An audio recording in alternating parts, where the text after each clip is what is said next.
యాదగిరిగుట్ట శ్రీ లక్ష్మీ నరసింహస్వామి వారి క్షేత్రంలో వార్షిక కണ്ണన్ తిరు నక్షత్రోత్సవం జయంతి పురస్కరించుకుని స్వామివారికి కృష్ణ పెరుమాళ్లకు విశేష పూజలు నిర్వహించారు.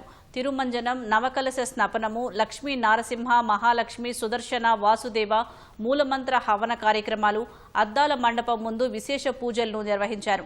అదేవిధంగా రాత్రి కണ്ണన్ తిరు నక్షత్రం నిర్వహించి విశేష భోగ ప్రసాదములచే స్వామివారికి నివేదించనున్నారు. కಣ್ಣన్ తిరు నక్షత్ర ఉత్సవాల సందర్భంగా ఇవాళ ఆలయంలో భక్తులచే జరిగే శ్రీ సుదర్శన నారసింహ హోమం, నిత్య శాశ్వత కళ్యాణం, బ్రహ్మోత్సవం, భోగములు ఆలయ అధికారులు రద్దు చేశారు. రేపు సాయంత్రం 5 గంటలకు ఆలయ ప్రాంగణంలో గుట్లుకొట్టు కార్యక్రమం, రుక్మిణీ కళ్యాణోత్సవం జరపనున్నట్లు అర్చకులు తెలిపారు. భద్రాచలంలో శ్రీ సీతారామచంద్రస్వామి వారి ఆలయంలో వైష్ణవ సాంప్రదాయం ప్రకారం సోమవారం శ్రీకృష్ణ జయంతి వేడుకలు ఘనంగా నిర్వహించారు.